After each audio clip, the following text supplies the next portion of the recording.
குறைவாக இருக்கிற காரணத்தினாலே நாடாளுமன்றத்தினுடைய எண்ணிக்கையும் குறைக்க வேண்டிய ஒரு சூழ்நிலை ஏற்பட்டிருக்கு. நமக்கான பிரதிநிதித்துவம் குறைஞ்சு போயிடும். அதிக மக்கள் தொகை கொண்ட மாநிலங்களுக்கு அதிக பிரதிநிதித்துவம் கிடைக்கும். இதனால் தமிழ்நாட்டுடைய குரல் நசுக்கப்படுது. இது வெறும் உறுப்பினுடைய எண்ணிக்கையை பற்றி கவலை மட்டும் இல்ல, நம் மாநிலத்துடைய உரிமையை சார்ந்தது என்பதை நாம் மறந்துடக்கூடாது.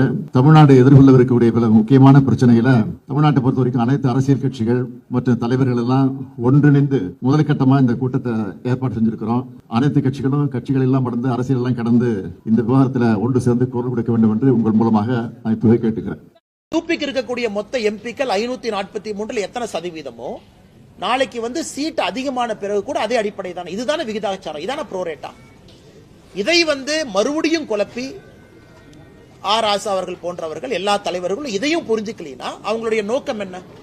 தமிழக மக்களை குழப்பணும், அடிப்படை பிரச்சனையை தமிழகத்தில் பேசக்கூடாது, தமிழகத்தில் சட்டம் ஒழுங்கு சீர்கேடை பத்தி யாரும் பேசக்கூடாது, லஞ்ச லாவண்யத்தை பத்தி பேசக்கூடாது, சம்பந்தமே இல்லாத விஷயத்தை பத்தி பேசிக்கிட்டே இருக்கணும்.